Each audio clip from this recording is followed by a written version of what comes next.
ये हम किसी कारणवश इधर नीचे नहीं जा सकते क्योंकि ये जाना मुश्किल है इस टाइम, क्योंकि यहाँ ये जो मिट्टी है इस पे ना कोई व्हीकल जा सकता है, सिर्फ ट्रैक्टर और मशीन के अलावा। तो इस करके मैं आपको ऊपर से दिखा दूँ। ये पीछे चांदपुरा आप देख रहे हो, गांव की तरफ है। तो ये देखिए ये मशीन लगाई है और यहाँ से ही पानी लीक आउट हुआ था यहाँ से। तो इधर से निकल के तो ये फिर इधर से निकल के वो रामपुर की तरफ बढ़ गया था। तो ये अब इधर की तरफ ये देखिए जेबीसी लगी हुई है, इधर भी दीवार बनाई जा रही है अपने हिसाब से, तो कि कम से कम इस बार पानी ना आए। पर ये मैं आपको बता देता चाहता हूँ, ये बहुत बड़ा दरिया है, टांगरी नाम है इसका। तो एक और ये भी ध्यान नहीं जा रहा किसी का, ये जो ग्लोबल वार्मिंग के कारण ये ना नदी दरिया सब अपना रुख बदल रहे हैं। तो ये जो इसका जो नदी अपने कहते नदी दरिया अपनी जगह नहीं बदलती, पर कुछ 10 सालों 20 सालों में के कारण ये ग्लोबल वार्मिंग के कारण ये इसका रुख जो नदी का है तो ये इस ओर चांदपुरा की तरफ जा रहा है। तो यहाँ इस ओर जा रहा है, इस करके भी ये बाढ़ का कारण है, क्योंकि ऊपर कटाई होने के कारण नीचे बाढ़ आ रही है मैदानी इलाकों में। तो ये भी एक कारण है इसका ग्लोबल वार्मिंग। ये देखिए मैं आपको बता दूं, ये मशीन लगी है युद्ध स्तर पे।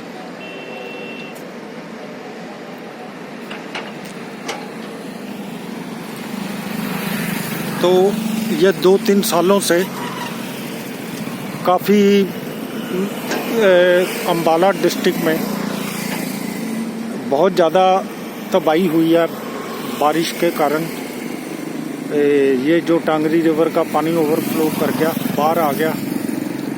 तो ये देखिए इस बार फिर गवर्नमेंट की तरफ से काम किया जा रहा है जो ये कर सकते हैं, पर ये चलो जितना अब देखा जाए अब क्या होगा आगे आगे।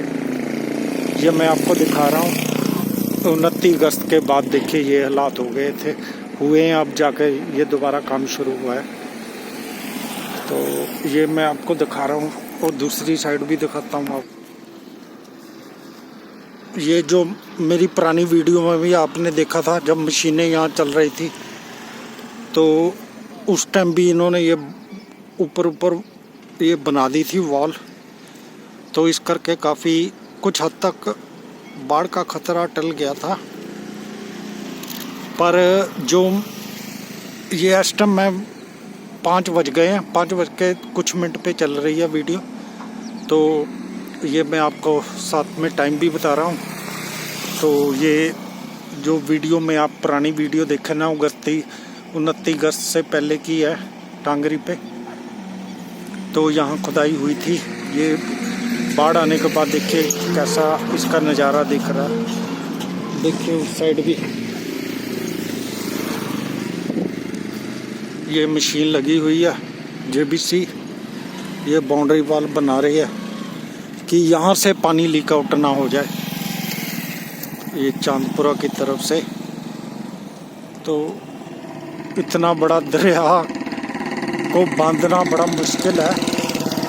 मेरे को पुराना याद आ रहा है जब पंचकूला में हुड्डा के सरकार के टाइम में 20-25 साल पुरानी बात है, जब हुड्डा सरकार थी तो पंचकूला में पानी की पीने की समस्या आ गई। तो उन्होंने पंजौर के पास कौशल्या डैम नदी थी, तो बरसाती कह लीजिए पानी उसमें थोड़ा बहुत आता था। तो ये डिसाइड हुआ वहाँ कि कौशल्या डैम बना दिया जाए। तो इन्होंने फिर वहाँ पर कौशल्या डैम बना के पानी को इकट्ठा किया और पीने का पानी के साथ घग्गर में जो पानी वेस्ट चला जाता था कौशल्या का, तो वो भी बचा और वहाँ पर्यटन स्थल भी बन गया। और ये बात मैं आपको तब बता रहा हूँ क्योंकि इसका अगर आने वाले जो अगली बारिश होगी अगर उसमें भी ये समाधान ना निकला तो इसका एक ही समाधान है, इसके टांगरी रिवर जहाँ से शुरू होती है पीछे हिमालय जो आते हैं, नारायणगढ़ हिमालय की पीछे जो रेंज है पहाड़ियों की, उधर भी, तो इसका एक ही लास्ट ऑप्शन यही बचेगा, ये तो इस पे डैम बनाना पड़ेगा पीछे, जिस कारण पानी वहाँ डैम पे रुके और सिंचाई के लिए और अपना वाटर लेवल अप हो जाएगा, और यहाँ बाढ़ आने से भी इन क्षेत्रों में, अम्बाला के आसपास क्षेत्रों में बचाव होगा। तो फिर ये वही लास्ट है, क्योंकि ये बहुत बड़ा मेरे हिसाब से, तो जहाँ तक मैं भी 2-3 साल से देख रहा हूँ, जैसे यहाँ मारकंडा है, वहाँ घग्गर है, तो इनको ये ऐसे बाउंड्री वॉल बनाने से आई थिंक, मेरे को नहीं लगता कोई लॉन्ग टर्म सल्यूशन है, क्योंकि ये अपने हिसाब से बॉर्डर, ये आदमी अपने हिसाब से ये वो कर रहा है, टेक्निक लगा रहा है, यहाँ हम कर देंगे, वो कर देंगे, ऐसे कर देंगे, पर जिस हिसाब से आगे आगे आप देखा ही है जो हिसाब हो रहा है ग्लोबल वार्मिंग का, तो वो तो जब बारिश बरसती है तो एकदम बरस जाती है, ऊपर कटाई के कारण, पानी नहीं रुकने के कारण मैदानी इलाकों में फिर वो ज़्यादा आ जाता है। तो ये जो, चलो जो भी करना, ये तो आपको पता, आग पानी हवा के आगे तो कोई टिक ही नहीं सकता, नेचुरल चीज़ें हैं ये, तो ये बॉल वगैरह जो बनाई जा रही है, ये ज़्यादातर पता नहीं टिक पाएगी, मेरे आई थिंक ये कोई सोल्यूशन नहीं है। या फिर इसको और गहरा करने के लिए ये है, क्योंकि ऊपर से मिट्टी आ रही है, तो इधर मेरे को याद है जब चंडीगढ़ में लेक, एक बारी लेक में भी ऐसा ही ना, पीछे से गर्द भर गई, तो वहाँ सुखना लेक में गर्द भर गई, तो वहाँ सोल्यूशन ये निकाला गया। मैं छोटी बात बताता हूँ कि यहाँ ना पानी तो एकदम मिट्टी आ रही है ऊपर से, तो पानी का लेवल ऊपर बहुत कम हो गया, तो क्या करें, तो उन्होंने वहाँ ये जो लोगों को कहा कि आप सुखना लेक में गर्मियों के टाइम में, जब बिल्कुल ही लेक सूख गई, तो उन्होंने सुखना लेक में ये बताया गया लोगों को कि आप यहाँ जिन्होंने जितनी मिट्टी लेनी है, आप पे कोई टैक्स नहीं लगेगा, आप यहाँ से मिट्टी ले जाइए। उसका ये इनका सोर्स थी कि यहाँ एक तो मिट्टी, आम के आम गुठलियों के दाम हो जाएंगे, गवर्नमेंट तो इतना रेत मिट्टी निकाल नहीं सकती वहाँ, तो फिर वो मिट्टी निकाल के लोगों को इन्होंने फ्री दे दी कि आप बारिश से पहले 2-3 महीने जितनी भी मिट्टी निकाल सकते हो आप निकाल लीजिए, आपसे कोई टैक्स नहीं लिया जाएगा। तो उस टाइम मेरे को याद है, ये कम से कम 25-30 साल पुरानी बात है, तो उन्होंने वहाँ एक तो परमिशन दे दी, जिन्होंने मकान बनाना है, जो भी बनाना, आप मिट्टी ले जाइए। तो दूसरी मेरे को याद है, वहाँ श्रमदान भी लगा दिया कि आप अपने चंडीगढ़ वासियों को कहा कि आप अपनी लेक को बचाने के लिए, हेरिटेज लेक को बचाने के लिए आप श्रमदान कीजिए। मैंने भी वहाँ श्रमदान किया, बहुत 35-40 साल पुरानी बात है ये। चलो, तो इसका कारण वहाँ ये हुआ कि जैसे यहाँ रेत ज़्यादा भर गई है, तो लोगों को परमिशन दे देनी चाहिए, तो कॉन्ट्रैक्टर को भी आप ना यहाँ से रेत मिट्टी फ्री ले जाइए। इससे तो 2 काम होगा कि ये तो गवर्नमेंट का भी खर्चा बचेगा और एक काम में ज़्यादा तेज़ी आएगी। तो पीछे यहाँ के जो लोकल मंत्री हैं, एमएलए हैं, 6-7 बार के विधायक, उन्होंने को भी ये आइडिया आया था कि ये थोड़ी गहरी करनी चाहिए। कुछ साल हो गए हैं इसकी खुदाई ना होने के कारण ये लेवल ऊपर होता जा रहा है मिट्टी का, इस करके बाढ़ आने का ये भी एक कारण है। तो अब दोबारा मैं चंडीगढ़ पे आऊँ, उसका ये नतीजा हुआ जब गवर्नमेंट ने परमिशन दे दी कि आप सुखना लेक से आप रेत या वो ले जा सकते हो मिट्टी। तो जो चंडीगढ़ तो आपको पता ऊंचाई पे बना हुआ है, तो वहाँ एक उस टाइम स्ट्रॉबेरी स्कूल है, तो वहाँ कांग्रेस की सरकार थी, वहाँ के गवर्नर थे जनरल रॉड्रिक्स। मेरे जन्म में 2 ही वहाँ क्रिश्चियन गवर्नर थे कांग्रेस के टाइम में, जनरल रॉड्रिक्स और जेकब। मिस्टर जैकब, दोनों मिलिट्री से रिटायर थे, बहुत एजुकेटेड लर्नर थे। जैकब तो मिस्टर जैकब थे, वो तो अनमैरिड थे जी, और जो जनरल रॉडिक थे उनकी फैमिली थी।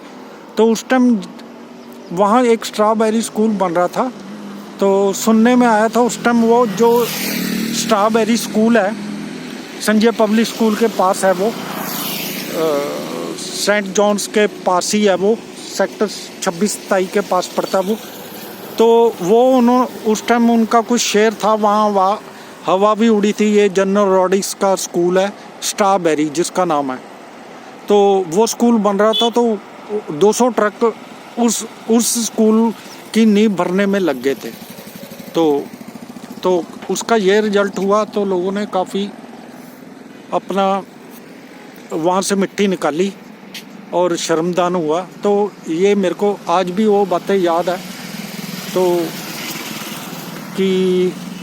तो ये आइडिया गवर्नमेंट अपना सकती है कि यहाँ एक शर्मदान तो बहुत मुश्किल है इतने बड़े दरिया में करने के लिए। तो यहाँ आसपास वाले खेतों वालों को, यहाँ ये जो आसपास निर्माणाधीन वो है